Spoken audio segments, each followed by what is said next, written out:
Bom dia, irmãos. De fato, que a gente possa entender que a Bíblia, a Escritura, ela é a palavra de Deus. Vez ou outra nós encontramos algumas ordens, alguns mandamentos que a gente fala, será que a gente precisa obedecer tanto assim? Ou isso daqui talvez não seja tão importante, mas a palavra de Deus, ela existe e nos serve como lei. Não para questionar, não para dizer se pode ir por um lado ou para o outro, mas para obedecê-lo. Que seja assim. E vamos orar, então, logo após a oração, vamos nos dividir em classes para estudar a palavra do Senhor. Senhor, nós te agradecemos por este dia que de fato é teu. Te pedimos, ó Deus, que o Senhor nos ilumine mente e coração, tanto dos professores para passar aquilo que já estudaram, como também dos alunos, para que aprendam. E com este aprendizado, todos nós tenhamos mudança de vida, sejamos mais parecidos com o Senhor. É o que nós pedimos, Pai. No nome de Jesus. Amém.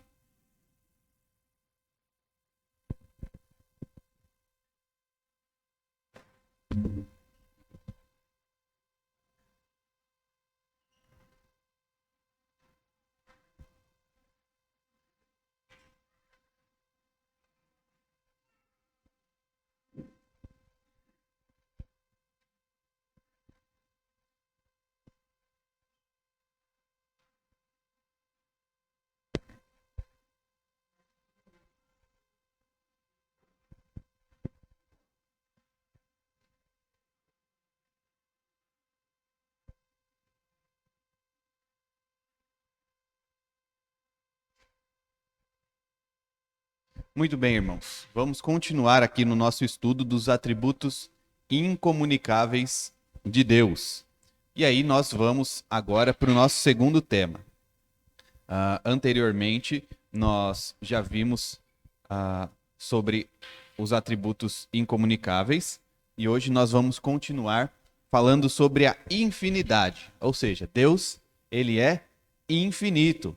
Não podemos dizer assim, olha, Deus ele vai daqui até aqui ou coisa nesse sentido. Isso é impossível de colocarmos. Na semana anterior vimos sobre a imutabilidade de Deus, ou seja, ele não muda. Vimos a questão de que a palavra de Deus, entre tantas outras coisas, ela é confiável. Por quê? Porque o próprio Deus que nos deu essa palavra, que nos deu essa mensagem, ele não muda jamais. Hoje, então, continuaremos vendo sobre a infinidade de Deus. Agora sim, olha só.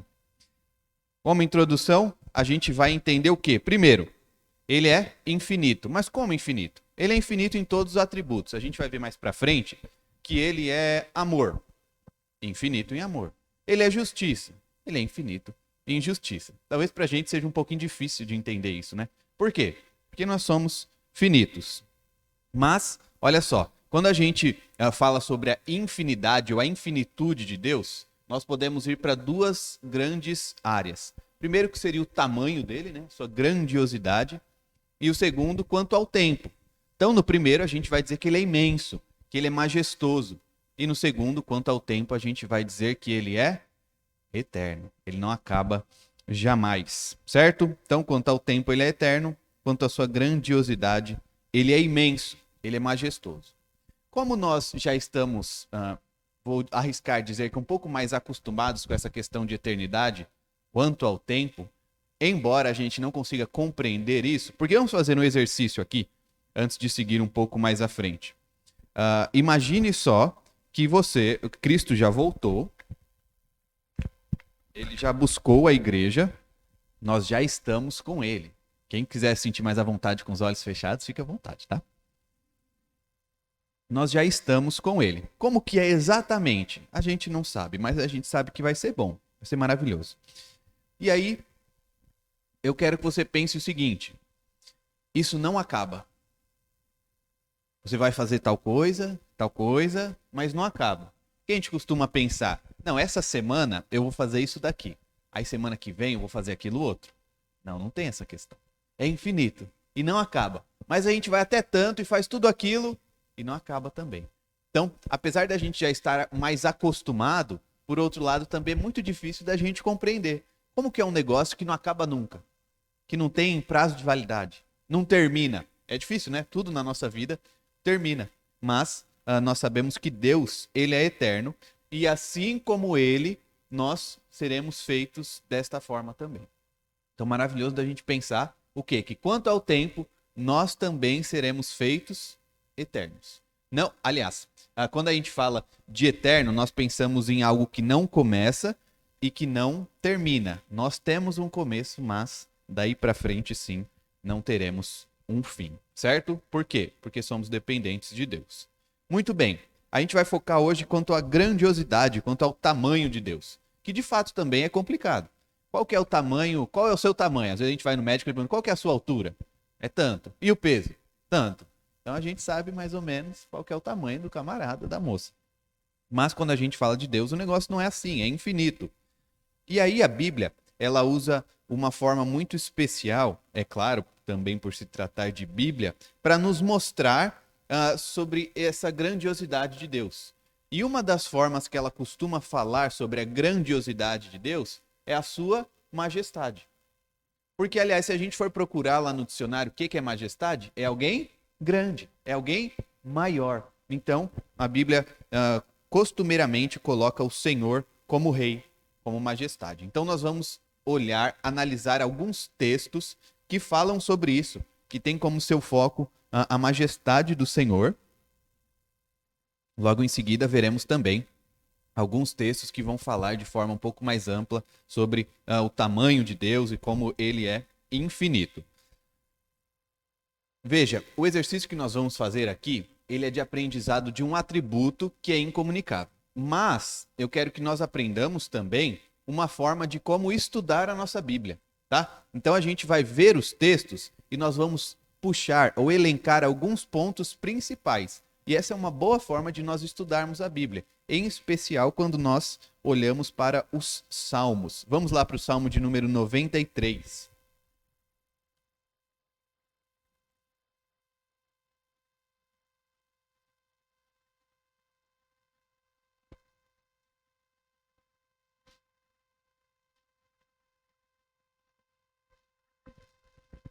Salmo de número 93. Eu lerei rapidamente. Reina o Senhor, revestiu-se de majestade, de poder se revestiu o Senhor e se cingiu. Firmou o mundo que não vacila. Desde a antiguidade está firme o teu trono, tu és desde a eternidade. Levantam os rios, ó Senhor, levantam os rios o seu bramido. Levantam os rios o seu fragor, mas o Senhor nas alturas é mais poderoso do que o bramido das grandes águas, do que os poderosos vagalhões do mar. Fidelíssimos são os teus testemunhos. A tua casa convém a santidade, Senhor, para todo o sempre. Então nós vamos analisar os versículos, vamos vendo o que o salmista, que não sabemos com certeza quem é, vai falar sobre o Senhor. Primeiro, olha aí o verso de número 1. Reina o Senhor. Ele já constata que o Senhor é rei, ou seja, ele é majestoso, é ele quem comanda sobre tudo e sobre todos. E aí ele usa uma figura de linguagem. Lembrem, quando nós falamos de salmo, nós estamos falando de poesia, de algo que deveria ser lido como uma poesia, como uma música. Isso deixa de ser palavra de Deus? Não, pelo contrário, está falando do próprio Deus. Mas é um estilo literário diferente do que a gente está acostumado, por exemplo, numa narrativa. Não é? Deus fez isso. É a narrativa. E fez isso, e aconteceu isso e isso outro. Agora, quando a gente olha para o salmo, a gente pode olhar, olha, o Senhor reina. Olha, o Senhor, ele se veste com a majestade. Isso é literal? Não. Por quê? Primeiro, porque o Senhor não usa roupa. A gente não está vendo que ele é infinito? Então ele não pode usar uma roupa. É uma figura de linguagem para mostrar que a majestade, que é tão procurada, perseguida pelos homens, para Deus é uma roupa que ele veste, que ele cinge e segue o jogo. Então, o Senhor, ele faz dessas qualidades a vestimenta dele. É a roupa. Então é um negócio para ele muito simples. É simples. Isso, claro, não quer dizer que ele possa simplesmente retirar e não ser mais rei ou ser majestoso. Não é isso. Mas que é um negócio muito simples para ele. E como que a gente vê isso? Olha lá o finalzinho do verso 1. Firmou o mundo que não vacila. Então, normalmente, o salmista, ele vai dizer alguma coisa de Deus e ele vai dar uma base para aquilo que ele está falando. Ele diz, o Senhor, ele se veste com a majestade. Olha só, o mundo. Ele firmou o mundo e esse mundo não se abala. É criação e é poderosa desse jeito. Imagina só o Criador, não é? Então ele está falando sobre isso. Seguimos para o verso 2. Esse reinado aí, ele é muito antigo. Olha, desde a antiguidade está firme o teu trono. Então ele fala, olha, desde a antiguidade. Mas como que a gente vai mensurar isso? Quanto antiguidade? Quanto tempo será que faz? Desde a eternidade. Quão antigo é? É desde sempre, certo? Vamos caminhar aí para o próximo verso. Verso de número 3. Agora a gente vai ver mais uma base para ele falar sobre a majestade do Senhor. E aí ele fala que os rios se levantam, os rios levantam o bramido, no verso 3. Os rios levantam o seu fragor. E aí, é claro, a pergunta que vem à nossa cabeça é essa aí. Rio? Por que rio? O que tem a ver, né? Está falando sobre Deus Todo-Poderoso, infinito, e aí vem o salmista falar sobre alguns rios que se levantam. Estranho, né? Claro, os rios são algo poderoso, podem representar algo poderoso. Há gente que vai dizer que representaria toda a força do caos, mas isso é pouco provável. Vamos lá para Isaías 17, que a gente vai ver apenas um texto que mostra que a Bíblia ela costuma falar sobre águas, sobre rios, como uma figura de linguagem também. É representando alguma coisa. E aí nesse texto fica bem claro, porque repete a questão do bramido, as águas que rugem, e a gente vai entender sobre o que o salmista está falando. Quem é que está se levantando contra Deus? Isaías 17, 12 e 13. Ai do bramido dos grandes povos, que bramam como bramam os mares, e do rugido das nações que rugem, como rugem as impetuosas águas. Rugirão as nações, como rugem as muitas águas, mas Deus as repreenderá e fugirão para longe. Serão afugentadas como a palha dos montes diante do vento e como pó levado pelo tufão. Então, sobre o que esses rios, sobre o que o salmista está falando quando ele se refere a rios? Se refere a muitas águas. As nações que são inimigas de Deus e do seu povo, certo? Então, claro, na época do Salmo, a gente não sabe exatamente quando foi, mas nós sabemos que é muito provável, certamente ele foi escrito, provável não, certamente ele foi escrito quando ainda apenas Israel era o povo de Deus, o povo escolhido. Então, essas águas vão representar os outros povos que iam contra o povo escolhido de Deus. Veja, isso se perdeu hoje? Certamente não. Qual que é o negócio? Porque talvez essa palavra não seja ideal, mas é que o negócio está meio bagunçado. Como assim bagunçado? Porque a gente não tem mais aquele negócio, olha, essa nação aqui, Israel, ela é separada e ela é de Deus. O resto é nação pagã. Não é mais assim. A gente pode olhar para o Brasil. Nós temos cristãos verdadeiros que servem ao Deus verdadeiro e são povo de Deus, mas nessa mesma nação, nesse mesmo povo, nessa mesma cidade, bairro e às vezes na mesma casa, nós temos gente que não serve, certo? Então, nesse sentido, o negócio fica um pouco mais bagunçado. A gente não sabe exatamente quem é o povo de Deus, quem não é. Claro, a gente vê isso pelos frutos, pela vida da pessoa, né? Tudo bem até aqui, irmãos?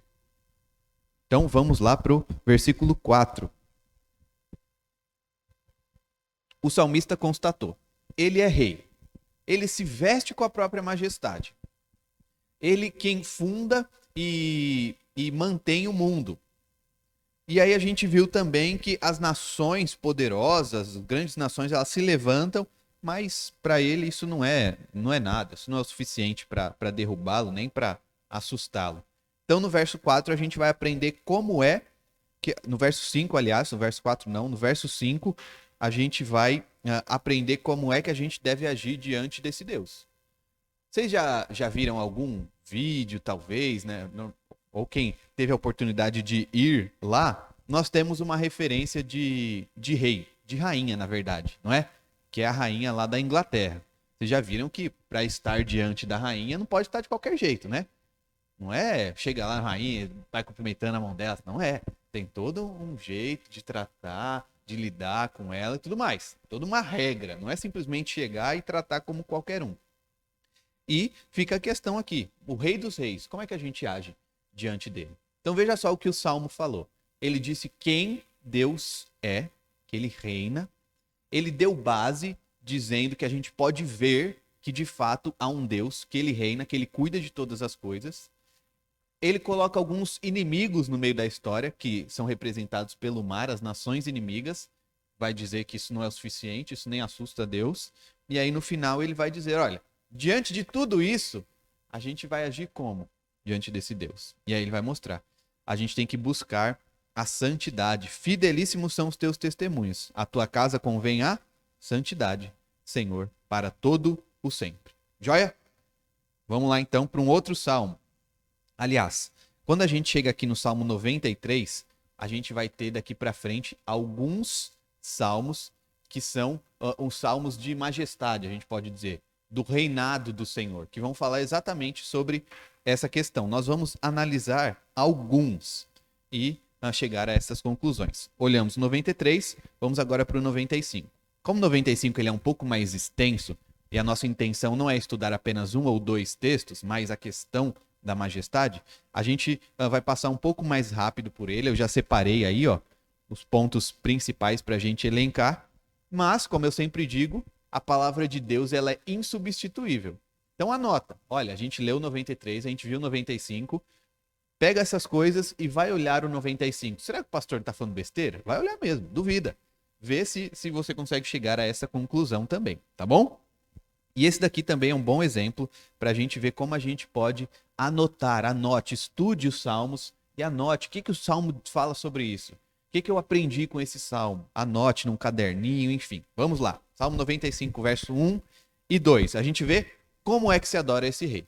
Então ele já chega falando, como é que a gente vai adorar a esse rei? Como que é? Cantando a ele, saindo ao seu encontro com ações de graças e cantando a ele, vitoriemo-lo com salmos, certo? Como que a gente faz para adorar esse rei todo majestoso? Para o verso 3, a gente vai ver qual que é a razão.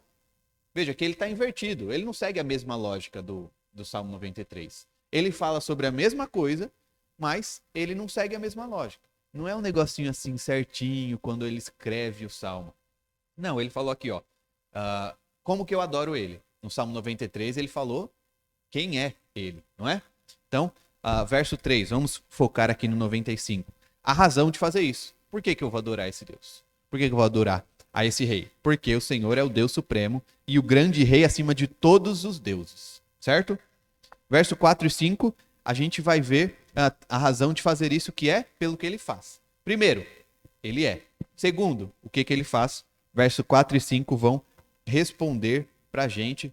Todas as coisas são dele, toda a criação. De novo, apontando para a criação. Verso 6, volta para a mesma questão. Como é que a gente adora o Senhor? Então, como que eu adoro? Pelo que ele faz, pelo que ele é. Vamos lembrar? Como que eu adoro ao Senhor? E aí, do verso 7 ao 11, a gente vê um exemplo histórico da questão de Deus ser o rei sobre o seu povo. Ele vai contar lá, hoje, se ouvides a sua voz, não endureçais o coração como em Meribá, como no dia de Massá, no deserto. Ele vai contar. Lembra do que os nossos pais fizeram? Não façam isso também não, tá? Toma cuidado. Então, tá vendo como um salmo ele é muito diferente do outro? Ele está falando sobre o reinado de Deus, está falando sobre a sua majestade, está falando como ele é infinito, ele aponta para a criação, ele cita os inimigos, mas ele é completamente diferente do outro numa questão de escrita mesmo. Então, o que eu quero dizer com isso? Os salmos são muito ricos. A gente vai poder explorar bastante eles vão trazer muita coisa para a gente. Claro, irmãos, é a palavra de Deus. Vamos para o salmo seguinte, o salmo de número 96. Veja só, fazer da mesma forma, verso 1 ao 3, o que nós fazemos diante da majestade do Senhor. Então ele já constata aliás, ele não constata, ele já começa a dizer o que a gente faz diante do Senhor. O que a gente entende disso? Que o leitor, ele já sabe que Deus é rei, que Deus é o Senhor. Não tem uma dúvida, eu preciso mostrar a ele. Não, nesse salmo ele vai direto ao ponto. O que eu faço? Canta ao Senhor um cântico novo. Canta ao Senhor todas as terras. E aí sim, agora ele é um pouco mais parecido com o 95. Ele fala o que se deve fazer, e aí ele fala pelo que ele é, certo? Como que eu vou adorar a Deus? Por quê? Verso 4. Pelo que ele é, porque grande é o Senhor, tal. E pelo que ele fez, olha só. Porque todos os deuses dos povos não passam de ídolos. O Senhor, porém, fez os céus. Comparação interessante, né? Então a gente olha para os ídolos, o que eles fazem? São de madeira, eles são de pedra. Deus, o Deus verdadeiro, ele fez os céus. Tá vendo como é um negócio simples, mas quando a gente coloca desse jeito, a gente vê, não tem sentido, né? Como que eu vou adorar um Deus falso e deixar de lado o Deus verdadeiro que fez o céu? Seguindo no 96, no verso 7 ao 10, vai falar o quê? O que as pessoas devem fazer diante desse reinado. Olha lá. Tributai ao Senhor. Verso 8, tributai ao Senhor. Verso 9, adorai ao Senhor. Então você dá tributo e adora a ele. Vamos lembrar do contexto, novamente. O povo ainda tinha que levar sacrifícios ao Senhor, né? Tinha que levar tributo ao Senhor. Vamos lembrar de qual que é o nosso tributo, qual que é o nosso sacrifício hoje? É o nosso corpo, é a nossa mente. Então eu devo chegar em casa e dar uma chibatada na sua... Não, não é isso. Não é o castigo físico. É o despir-se do velho homem, né? E revestir-se do novo. Isso, claro, nós sabemos, é contínuo. Mas por que eu estou dizendo? Porque então a gente diga aqui, tributai ao Senhor, isso daqui talvez não faça mais sentido pra gente. Faz. Mudou um pouquinho daquele tempo pra cá? Mudou. O Senhor se revelou mais. Cristo já veio, já morreu por nós. Então, a gente tem um pouco mais de informação, podemos até dizer assim. E isso muda algumas coisas. Por exemplo, era necessário o sacrifício. Agora que Cristo veio, o sacrifício já foi feito. Certo? Então, o sacrifício de sangue, de morte já foi resolvido. Cabe a nós buscar a santidade. Joia? Verso 11 e 12. A gente não está sozinho nessa adoração. Olha o que a criação deve fazer diante de Deus. Então, o que a gente vê, antes da gente olhar para o 11 e 12, mais detidamente, o que a gente vê em todos esses salmos? Fala sobre o reinado do Senhor e sua majestade. Fala como a gente deve agir diante dele. E fala também sobre a criação. Além de pontuar sobre alguns inimigos para fazer essa comparação. Olha só a criação aqui no Salmo 96, que coisa legal. 11 e 12. Alegrem-se os céus e a terra exulte. Ruja o mar e a sua plenitude. Folgue o campo e tudo que nele há. Regozijem-se todas as árvores do bosque.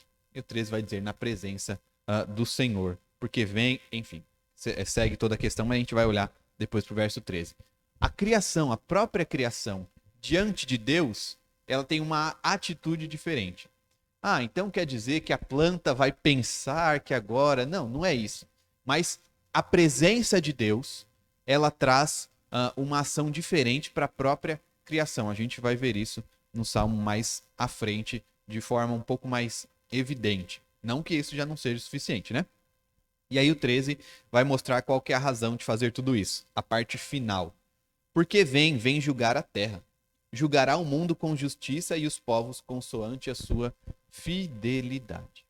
Então por que eu vou fazer isso? Ele vai voltar. E ele vai julgar. Ele é rei, lembra? Ele vai vir e vai fazer justiça. Então, diante dele, eu tenho que cantar um novo cântico. Eu tenho que adorar. Certo? Tudo bem até aqui, irmãos? Vamos ainda agora para o Salmo de número 97. Salmo de número 97. Vejam comigo aí. Novamente, a afirmação lá no começo. Reina o Senhor. Então, o que esse reinado ele traz? Regozije-se a terra, alegrem-se as muitas ilhas. Por quê? Porque reina o Senhor. A gente vê a descrição dessa glória do verso 2 ao 6. E agora a gente vai ver como que, de fato, uma presença especial de Deus na criação muda tudo ali. Olha só. Nuvens e escuridão o rodeiam. Justiça e juízo são a base do seu trono. Adiante dele vai um fogo que lhe consome os inimigos em redor. Os seus relâmpagos alumiam o mundo. A terra os vê e estremece. Derretem-se como cera os montes na presença do Senhor de toda a terra. Mais o 6. Os céus anunciam a sua justiça e todos os povos veem a sua glória. Essa descrição lembra de vocês algum episódio? A gente estudou há pouco tempo isso. Lembra quando Deus ele se revela no monte? Ele fala, vai ter que isolar esse monte aí, ninguém pode se achegar, senão morre. E de fato, a sensação que o povo tem no Êxodo é de que como se o monte estivesse derretendo mesmo. Aquele monte de fogo e raios, trovões, eles ouvindo a voz de Deus, eles morrem de medo. Tanto que eles falam, bom, acho que é melhor Moisés ir lá, né? Deixa a gente aqui quietinho, deixa que Moisés represente a nós. Então a gente vê que essa descrição, ela se dá como? Por meio da criação. Por quê, gente? Por que essa descrição de Deus ela tem que se dar por meio da criação? Ela tem que fazer uma comparação com um inimigo, com uma nação. Essas coisas elas são tão menores, não é? Mas com o que a gente vai comparar a Deus? A nossa intenção, é claro, não é comparar para falar, olha, daqui está quase chegando em Deus. É para mostrar que isso daqui não é nada. Não é nada. Então olha essas montanhas enormes, gigantes. O homem para conseguir subir lá tem que colocar isso de equipamento. Um monte tenta, não consegue. Diante de Deus isso não é nada. Isso daí não é nada. Joia? Então a gente vê essa descrição aí. E o verso 7, olha só. O desejo para os que não o reconhecem. Qual que é? Sejam confundidos todos os que servem à imagem de escultura. Os que se gloriam de ídolos. Prostrem-se diante dele todos os deuses. E aí o verso 8, o resultado do reinado do Senhor. É alegria, regozijo. Alegria porque o Senhor reina e porque ele é justo. Isso está descrito lá no verso 8. Agora o finalzinho do 97 ainda, do Salmo 97. A gente vê a razão da alegria do povo dele no verso 9. Por quê? Porque ele é altíssimo. Elevado sobremodo acima de todos os deuses. E finalizando do 10 ao 12, a gente vai ver a ação dos que são do Senhor diante de tudo isso. Então a gente viu o desejo para os que não o reconhecem e agora nós, que somos dele, que servimos a ele, o que nós vamos fazer? Vós que amais o Senhor, detestai o mal. Ele guarda a alma dos seus santos, livra-os das mãos dos ímpios. A luz difunde-se para o justo e a alegria para os retos de coração. Alegrai-vos no Senhor, ó justos, e dai louvores ao seu santo nome. Certo? Tudo bem até aí, irmãos? A gente vai ver o último salmo dessa série e a gente já vai seguir para uma outra questão. Tudo bem até aqui? Joia. Salmo 99. Verso 1. O reinado do Senhor, ele é razão de temê-lo, de temor e tremor. Então, diante do Senhor tem que tremer mesmo, tem que ficar com medo. Tem que morrer de medo diante do Senhor, porque ele é santo, nós somos pecadores. Verso 2, ele é grande, ele é elevado, a gente não consegue chegar diante dele. Aí a gente tem que quebrar aí, ó. Porque o 3, o 5 e o 9, eles vão colocar razões de adorar a Deus. Não está seguindo uma ordem. Ele vai dizer razão de adorar a Deus, vai dar uma outra informação.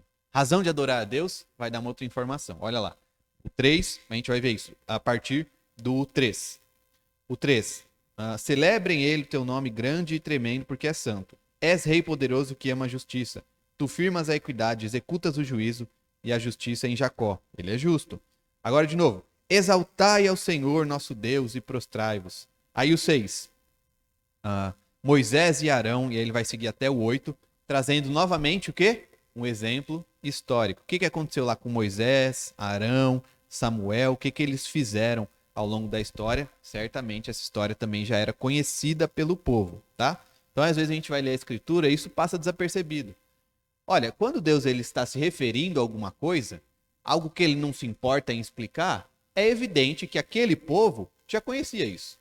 Então Deus ele não ia ficar falando em mistério, se vira aí para conhecer qual que é isso. Não, ele dizia, olha, Moisés, Samuel, alguém pode dizer assim, talvez Samuel nem existisse nessa época. Não, ele existiu, o povo já sabia sobre o que estava sendo falado aqui. Então a gente vê o exemplo histórico do 6 ao 8 e finaliza de novo com a razão de adorar a Deus. Exaltai ao Senhor nosso Deus e prostrai-vos ante o seu santo monte. Por quê? Porque é santo o Senhor nosso Deus. Certo? Agora, fora dessa sessão, a gente vai ver o Salmo 139, que é um salmo muito precioso, né? Não que os outros não sejam. Eu digo que é muito precioso, porque vez ou outra, eu acredito, a gente se lembra mais dele. Por que será que a gente lembra mais dele, pastor? Olha, tem umas músicas legais que falam dele. Outra, às vezes a gente tá meio sozinho e aí lembra. Tô sozinho, não. E quem fala sobre isso? Esse próprio salmo. O Salmo 139. Então vocês vão ver aí que ele é um salmo grandinho, até 24 versos. Então a gente vai fazer do mesmo jeito. Mas, gente, pega o Salmo 139 e lê ele em casa. tá? Leia o Salmo 139. Pode até pegar aqui o resumo que eu estou passando para vocês, que pode auxiliar nessa leitura, mas, de qualquer forma, leiam o Salmo 139. O verso 1 vai falar que Deus ele é poderoso, certo? Ó, Deus é poderoso. Tu me sondas e me conheces. E aí vai mostrar esse poder de Deus que ele já constatou na prática. Como é que ele funciona? Como é que funciona esse poder de Deus? Tu me sondas e me conheces. Mas como que é isso? Ah, querido, do 2 ao 6 ele vai falar. Sabe quando me assento, quando me deito, esquadrinhas o meu andar, o meu deitar. Quando a palavra ainda nem chegou à boca, o Senhor já sabe. Ele já conhece, ele já sabe o que eu vou dizer.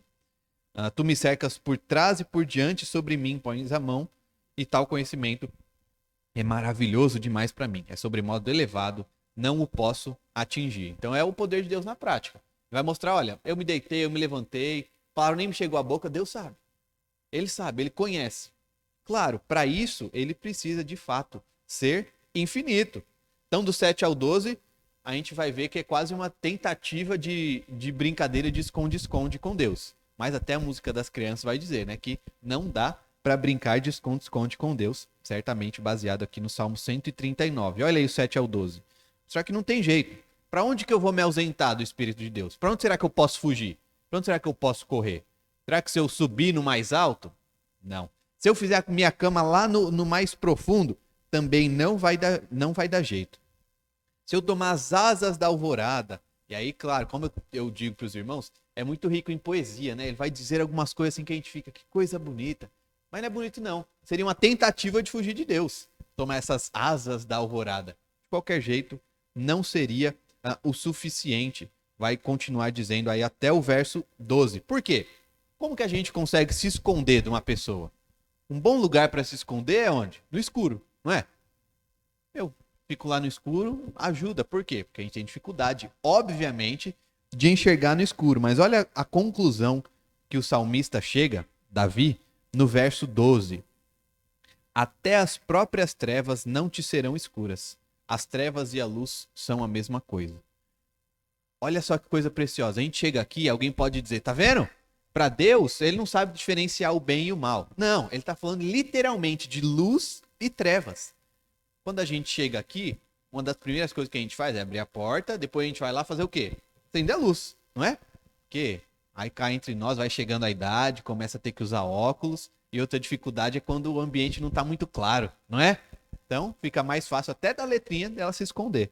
Mas diante de Deus, essa tentativa de esconder-se no escuro, no mais profundo, no mais alto, não é o suficiente. Por quê? Porque ele é infinito. Ele é infinito, ele está em todo lugar, ele está em especial com os dele. Ah, então quer dizer que alguém que não é de Deus pode fugir? Não, mas em especial com os dele, de forma especial. Então não adianta tentar se esconder. E por que isso? Por que será que não adianta? Primeiro, porque Deus ele é infinito. Ele sabe de todas as coisas. Mas do 13 ao 16, ele vai apresentar algumas razões aí. Olha só. Tu me formaste, meu interior. Tu me teceste no seio de minha mãe. Aí ele começa a lembrar, foi Deus que me fez. Então eu estava lá na barriga da minha mãe e ele que me fez. Graças te dou, porque visto que por modo assombrosamente maravilhoso me formaste. Os meus ossos não te foram encobertos. E aí no 16, os teus olhos me viram ainda, me viram a substância ainda informe. Então ele vai lembrar, olha, eu não era. E o Senhor já era e me fez. Então ele é o Criador, essa é a razão em especial.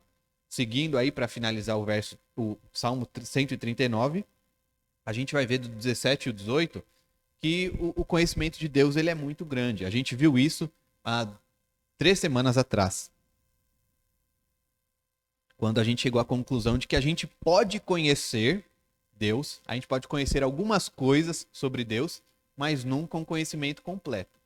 E a gente consegue entender algumas coisas, mas esse conhecimento a gente nunca vai chegar ao fim dele. E, aliás, isso é legal da gente imaginar também, porque a gente, como eu disse, um dia vai chegar novo céu e nova terra, e aí a gente pode pensar assim, poxa, mas todas as coisas, elas são finitas, não são? São finitas, todas as coisas. Então, alguém pode planejar, olha, quando chegar novo céu e nova terra, eu vou fazer isso, eu vou fazer aquilo. Mas todas as coisas elas são finitas. Todas, todas. Somente uma não. E é Deus. Então, onde será que estará o nosso prazer na eternidade? Certamente em Deus. Certamente em conhecer mais dele. Alguém pode dizer, mas sempre vai ter alguma coisa? Sim, ele é infinito. Joia? Então, o conhecimento de Deus ele é inatingível na sua forma completa. 19 ao 22, a gente vai ver agora os inimigos. E parece até mudar um pouquinho de assunto, não é? Tá falando, olha, Deus ele é maravilhoso, não consigo me esconder dele. Ele quem me fez. E ele vai falando sobre essas coisas, aí ele fala, olha, mas eu tenho uns inimigos aqui. Tomara, ó Deus, desses cabo do perverso. Apartai-os, pois, de mim, um homem de sangue. E ele vai descrever ainda mais sobre isso. Só que aí no verso 23 e 24, ele vai chamar a Deus como testemunha. A gente tira uma lição muito importante disso. Pensa aquela pessoa que você tem algum problema. Alguma discussão, alguma desavença, qualquer coisa nesse sentido. Algum problema. E aí, olha aí o finalzinho do verso 139. E faça essa oração a Deus diante dessa questão. Então, por exemplo, às vezes a gente tem que ter uma conversa com alguém, a gente não quer muito. Sabe aquela conversa chata que você fica, eu não queria falar disso com a pessoa, mas eu preciso, é o certo. Aí você fica, não sei se eu devia fazer isso. Veja o Salmo 139 no final, olha só. Sonda-me, ó Deus, e conhece o meu coração.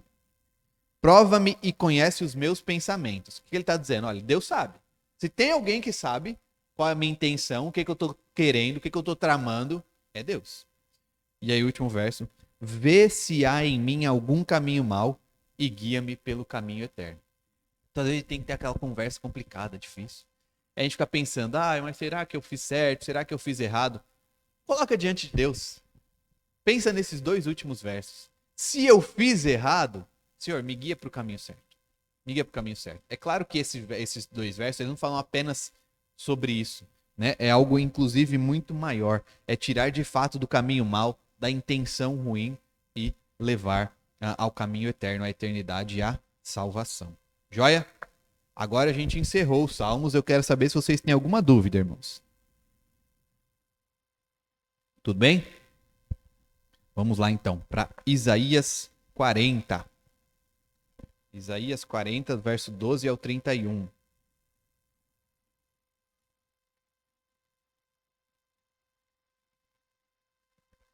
Isaías 40.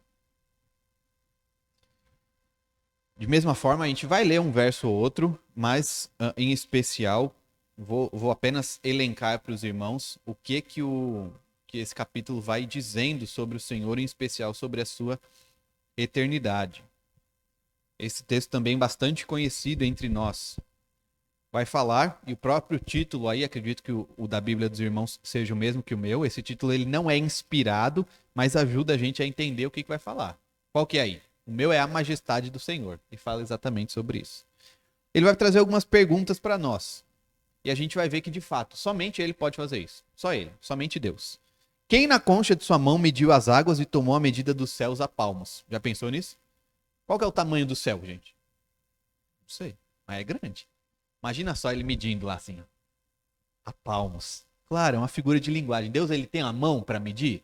Não, e inclusive ele não precisa, né? Mas é uma figura para mostrar, olha, ele é muito poderoso. Ele não fica lá medindo. Será que essa cama vai caber nessa parede? Não, ele está medindo os céus a palmos.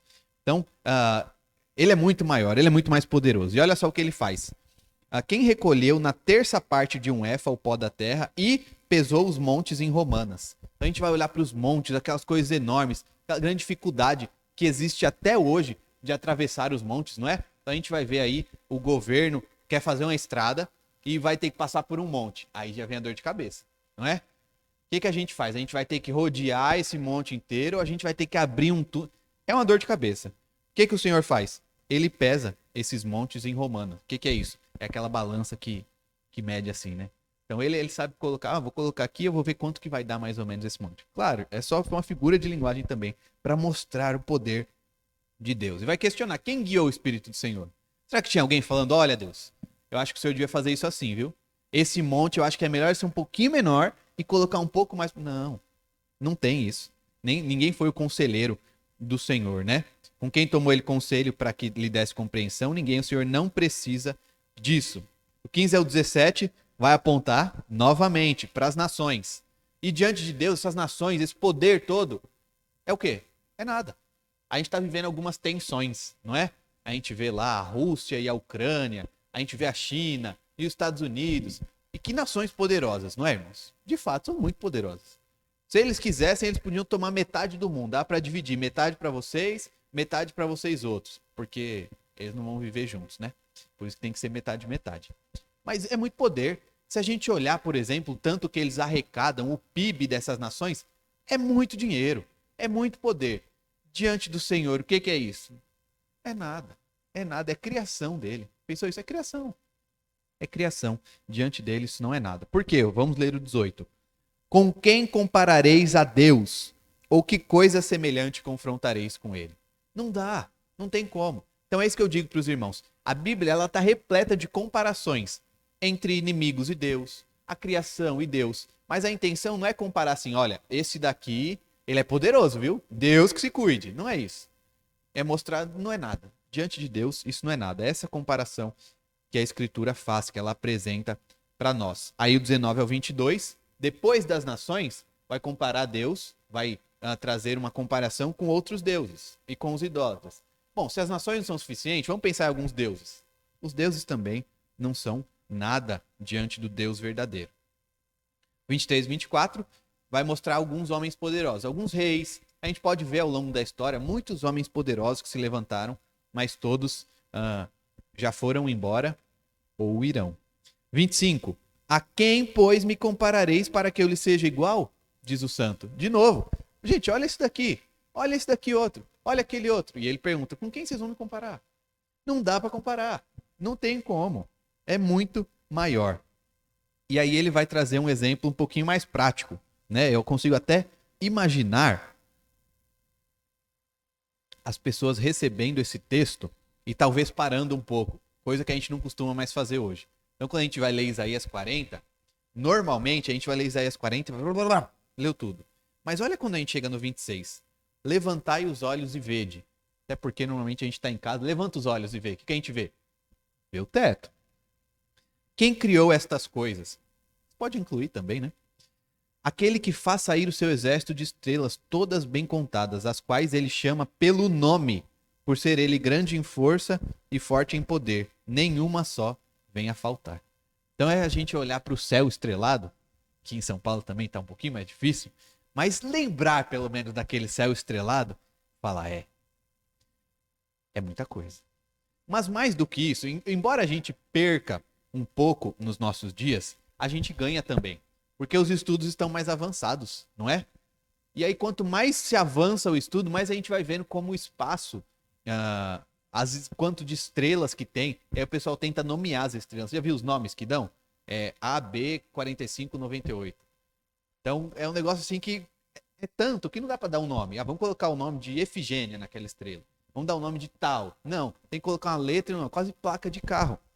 E o Senhor, ele sabe, ele conhece. Então, ele dá um exemplo prático. Olha aí as estrelas. Sabe todas. E todas só continuam naquele lugar, tudo certinho, por quê? Porque ele mantém. O verso 27 e 28 vai mostrar que ele sabe de todas as coisas. E aí o 29 ao 31 vai trazer aí, a gente pode dizer, aquela conclusão, aquela aplicação. Se a gente está diante de um rei desse, de um Deus tão maravilhoso, o que a gente faz? Entrega as coisas a ele, confia. Não faz sentido, né? A gente pensar assim, vou dar alguns exemplos. A luz do carro acendeu. E a gente já fica, ai, o que será que é isso? Vou ter que levar no mecânico. Já fica agoniado, não fica? Fica agoniado. A gente esquece que... Dá uma olhada em Isaías 40. Tá vendo o que Deus faz? Quem ele é? Aí acende a luz do carro e a gente já desespera. Ou então, dá uma dor de cabeça. 2, 3 dias não passa. Aí já vem o desespero. E aí, como eu costumo dizer, né? A gente pesquisa lá no Google. O que aparece? Morte. Vai morrer. E a gente esquece, olha só. Tem Deus. A gente tem, quem que a gente tem? A gente tem a Deus. Ou pode ser o filho também fica gripado, a gente já acabou tudo. A gente esquece. Olha aí o 29 ao 31 vai dizer: faz forte ao cansado e multiplica as forças ao que não tem nenhum vigor. Os jovens se cansam e se fatigam, e os moços de exaustos caem. Mas os que esperam no Senhor renovam as suas forças. Sobem com asas como águias, correm e não se cansam, caminham e não se fatigam. Por quê? Porque como nós estamos estudando lá em Atos, onde estavam os olhos de Estevão? Para que ele estava olhando? Para esse mundo, para as coisas desse mundo? Não. Ele olhava para aquilo que importava de fato. Para Deus, para a eternidade. Joia? Esse é o último texto que nós temos hoje. Vou correr um pouquinho com ele. Se houver dúvidas, não tem problema, a gente pode voltar semana que vem. Aí semana que vem a gente encerra esse texto e inicia o outro tema. Não tem problema, tá? Não precisa ficar correndo também. Mas vamos lá para Jó, capítulo 38.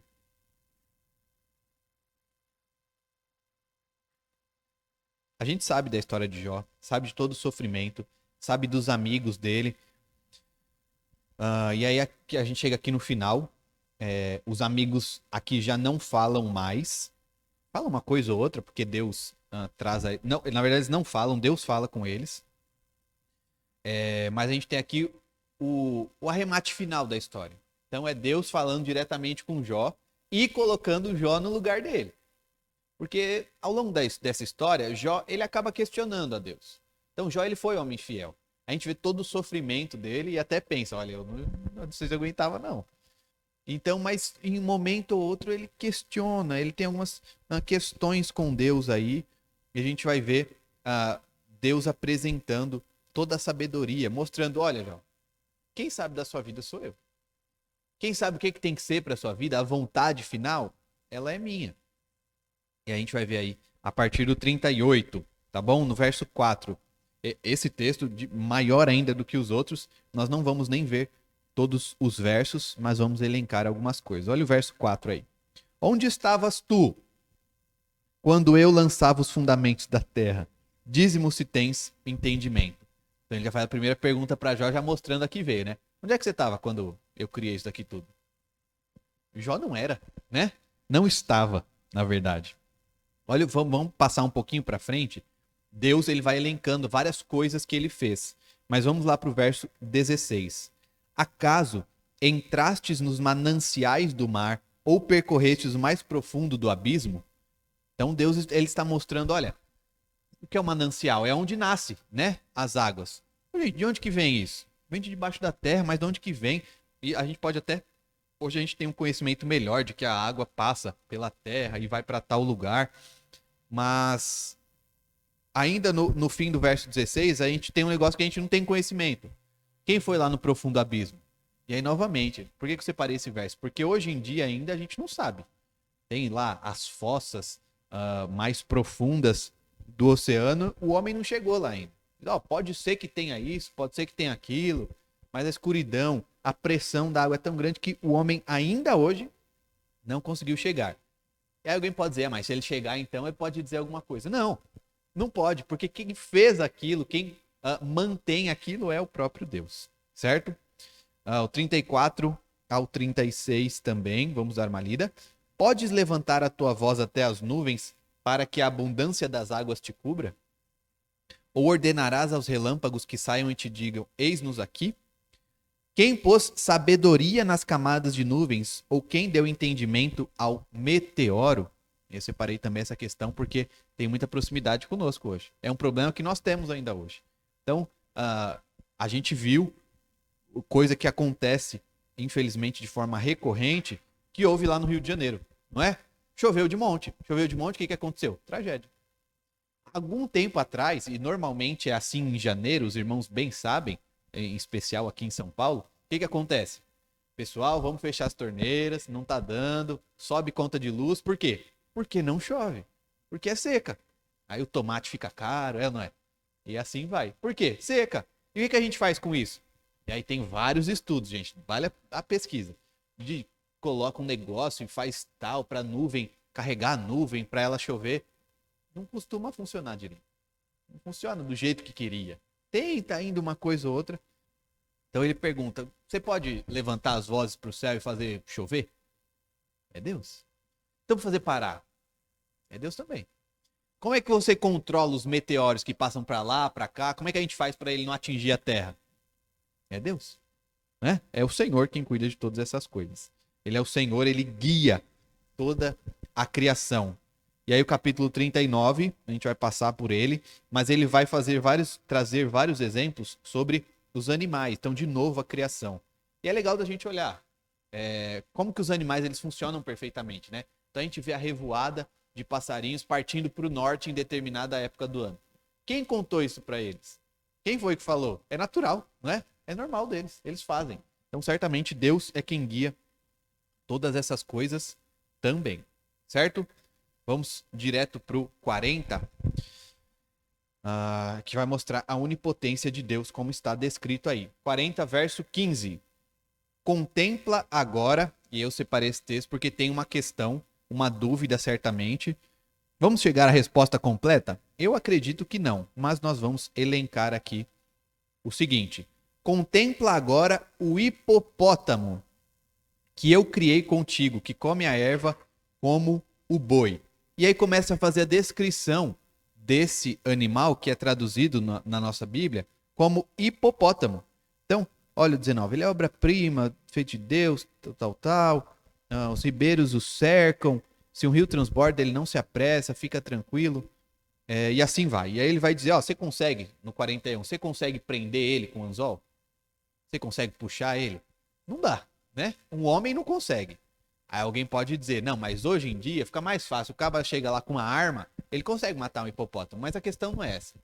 Dá para controlar um hipopótamo? É muito difícil. E ainda assim, essa tradução que nós temos como hipopótamo, ela é pouco provável que seja este animal. Então, quando a gente vai olhar lá pro original, a palavra é assim, behemoth. E essa descrição, ela até parece com um hipopótamo, mas a gente não consegue ter certeza de que é.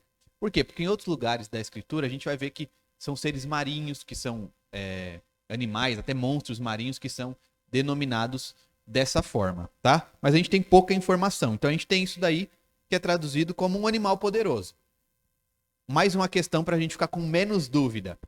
Jó sabia que animal era esse, tá? Como eu disse lá no começo, Deus ele não fala assim, é um mistério. Então, se ele se referiu a este animal, certamente Jó sabia que animal era esse. Aí vai ter gente que vai dizer, então era um animal, um monstro marinho que existiu naquela época. Podem ser os dinossauros. Não sei. Eu sei que Jó conhecia este animal muito, muito provavelmente. Até aí tudo bem. Mas olha a descrição que a gente vai ter lá no... quando ele vai falar... Agora, cadê? No verso 41. Desculpem, irmãos, eu não anotei. Aqui, 41. É o verso 1 mesmo. Podes tu com o anzol apanhar o crocodilo ou lhe travar a língua com uma corda? Novamente, a nossa tradução é crocodilo. Mas o nome, quando nós olhamos lá para o original, e certamente esses os irmãos já ouviram, é o tal do Leviatã. Quem é o Leviatã? Olha a descrição que a gente tem aí. Veja o verso 19 e 20. Vê se vocês conhecem algum crocodilo que faz isso. Da sua boca saem tochas. Faíscas de fogo saltam dela. Das suas narinas procede fumaça, como de uma panela fervente ou de juncos que ardem. Vamos o 21 também. O seu hálito faz incender os carvões e da sua boca sai chama. Alguém conhece um crocodilo assim? Não, né? Parece mais uma descrição da mitologia antiga que falava sobre dragões, não é? Alguém vai dizer, pastor, então é isso, tinha dragão mesmo aí no mundo mais antigo. O Salmo 74, ele fala também sobre esse Leviatã. E o Salmo 104, nós não vamos ler agora. Aliás, o Salmo 104, vamos ler o 104 que ele vai ajudar a gente. 104, 26. Vai falar sobre os dois. É isso?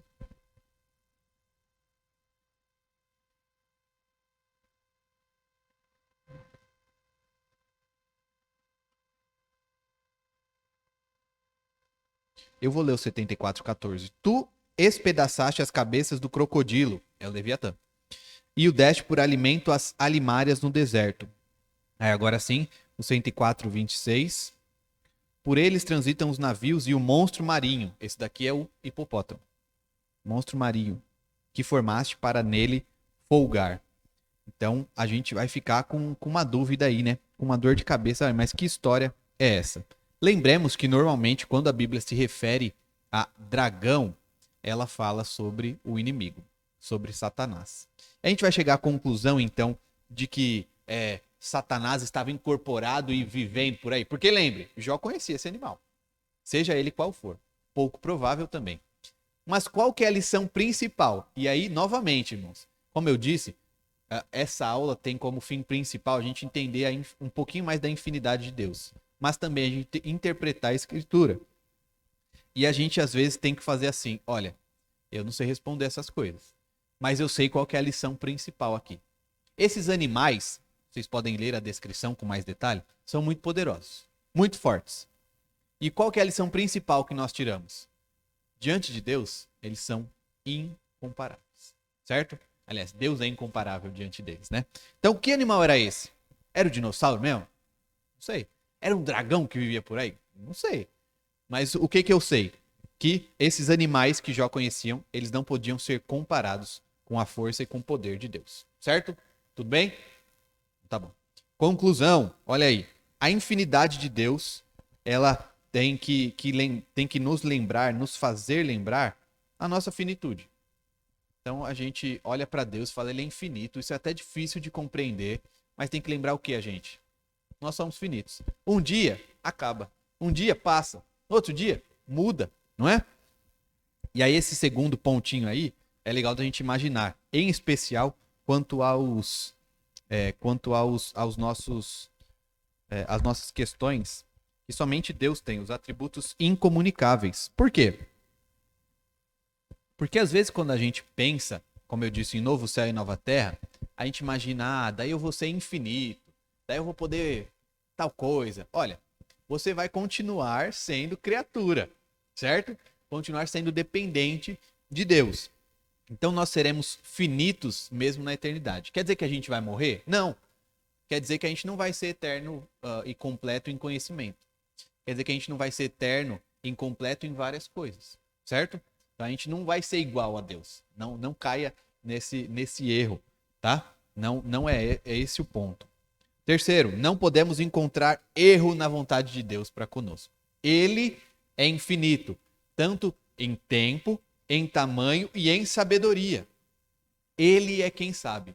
Nós tentamos descobrir, vez ou outra a gente vai olhar um pouco mais para frente, chega um pouco mais à frente, olha para trás, eu acho que aconteceu isso comigo, por quê? Porque daí eu fiz isso, porque daí eu mudei, mas quem sabe no fim das contas, de fato, é Deus. E o Deus a quem seguimos é infinito, então só resta a nós dar glória a Ele.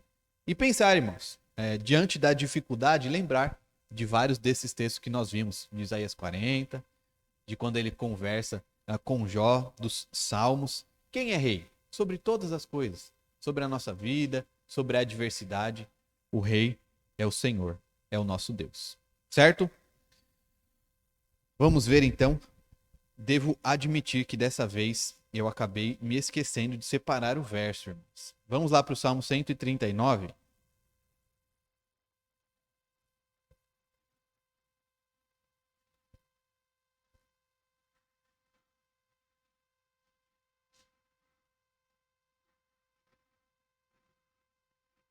Versos 5 e 6, tá? 139, 5 e 6.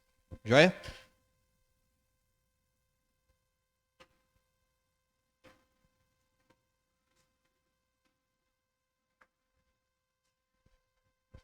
Bem? Irmãos, eu vou orar e se tiver alguma dúvida, podem trazer, tá? Senhor, muito obrigado por esta aula que o Senhor nos deu. Obrigado porque o Senhor é infinito.